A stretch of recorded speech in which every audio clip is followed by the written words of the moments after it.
everyone, this is Rakita. I'm back with another recipe.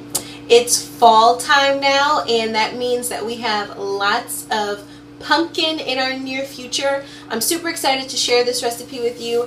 I've actually never made this one before, but I actually got this one from Fall Baking here, 2016 Better Homes and Gardens Special Interest Publication. So Fall Baking.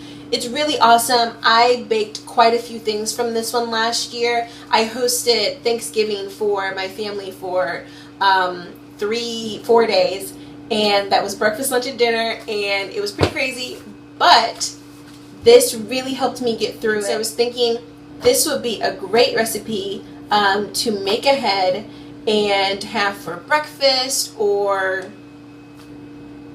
whatever, afternoon snack. With a little cup of coffee or some tea. I think it's going to be delicious. It's like monkey bread, except for you get slices instead of like little chunks. So anyway, if you want to learn how to make this recipe, stay tuned because I think you're going to enjoy this one.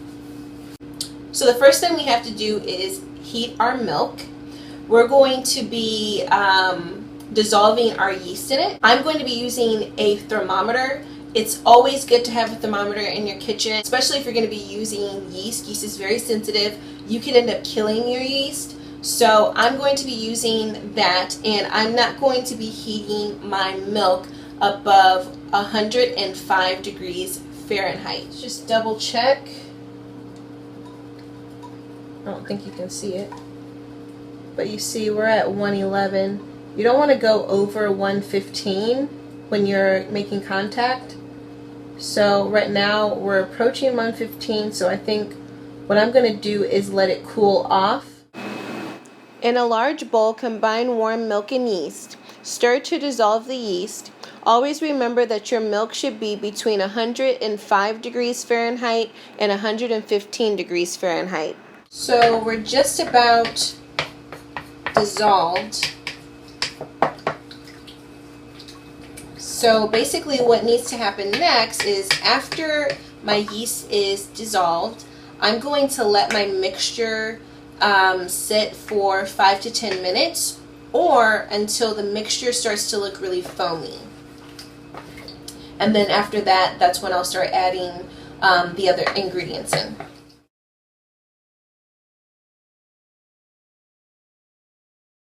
Okay, we're back. My yeast mixture is nice and foamy. As you can see, my warm milk and my yeast are nice and foamy. This is because the warm milk has activated the yeast and has made it begin to belch. Now it's time to start adding my ingredients to my yeast mixture. This is everything that's going to add flavor. So I'm starting with 1/2 cup of canned pumpkin. And then I'm going to add 1 egg yolk. Then I'm going to take the temperature of my 3 tablespoons of butter, and I'm going to make sure that it's not over 115 degrees Fahrenheit. I'm going to add my 3 tablespoons of sugar, mix everything together, and then last I'm going to add 1 teaspoon of salt. Next, I'm going to beat the mixture on medium until it's combined. Now that we have our mixture kind of put together, we're going to start adding flour. And I've already measured out my flour. I have 3 full cups right here, but I'm only going to be putting in half of it first.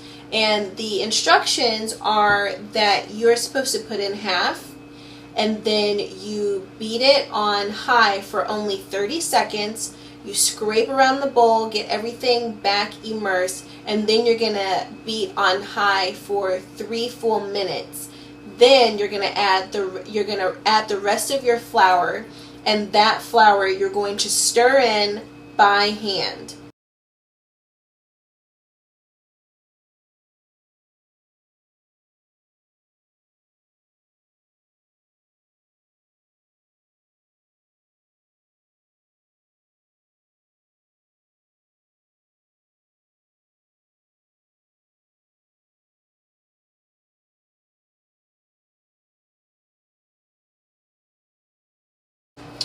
All right, so we have our dough. And what we're going to do is form this into a ball. And you can leave this overnight for up to, you can leave it in the refrigerator for up to 2 days. But I've decided I'm going to make mine right away. And there's nothing wrong with that. I just have to let it sit in order to let it double in size. So the yeast, it's the yeast's turn to take action. What we need to do to help that is we need to take a clean bowl, we need to oil it, and then we're going to put our dough ball in the bowl, cover it up with like saran wrap or something like that, and then let it sit.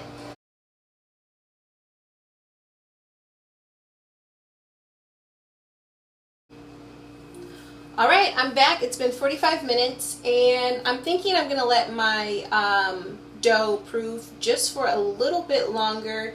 The alarm's probably going to go off while I'm talking to you, but I'm just going to let it keep proving, but I'm not going to let it prove that much longer. While I'm, basically what I want to do is start my next step. So I want to create my filling for my pull-apart loaf. I have two things that I have to mix together. I have a half a cup of pumpkin and also 3 tablespoons of melted butter that I need to combine together. And then I also need to combine my brown sugar and my cinnamon together.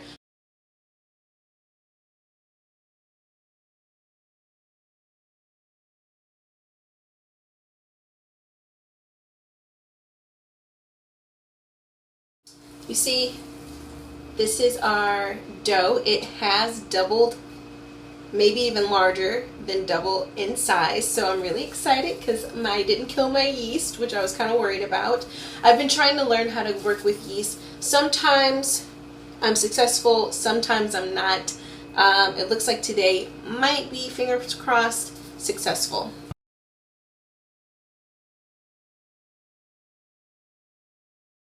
Turn dough out onto a lightly floured surface and roll the dough into about a 20 by 12 inch rectangle. And then what you're going to do is put your toppings on.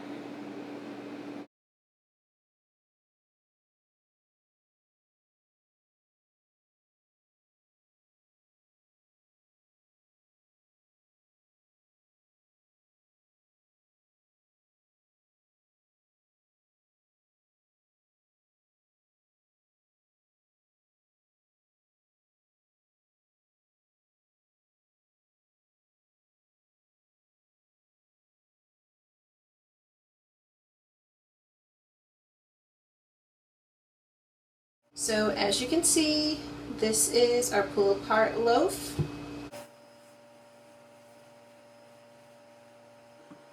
Alright, so now that we have our pull-apart loaf in the pan, it's all rolled up. You can actually do like a long loaf, but I decided that I kind of wanted something a little bit deeper, so I went with a round one. But I need to cover this again with paper wrap, and then I'm going to let it rise again for 45 minutes.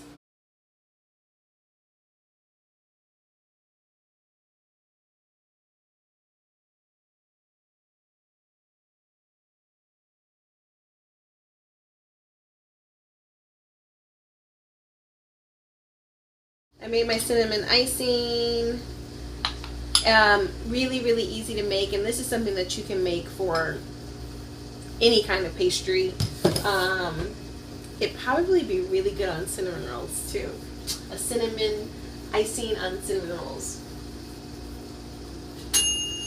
Now, 45 minutes has passed, and basically what we were doing was letting our little puny pull-apart loaf,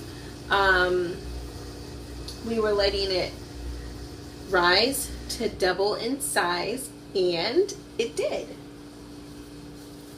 So this is what we're working with now. It's like magic. So now it is time for it to go in the oven. I've already preheated the oven to 350. And so, yeah, all we're going to be doing is just letting this puppy bake. All right, so our pumpkin pull-apart loaf is all done. I ended up having to cook it for 45 minutes. I put a aluminum foil over the top of it at about 30 minutes just to keep it from getting too brown on the top.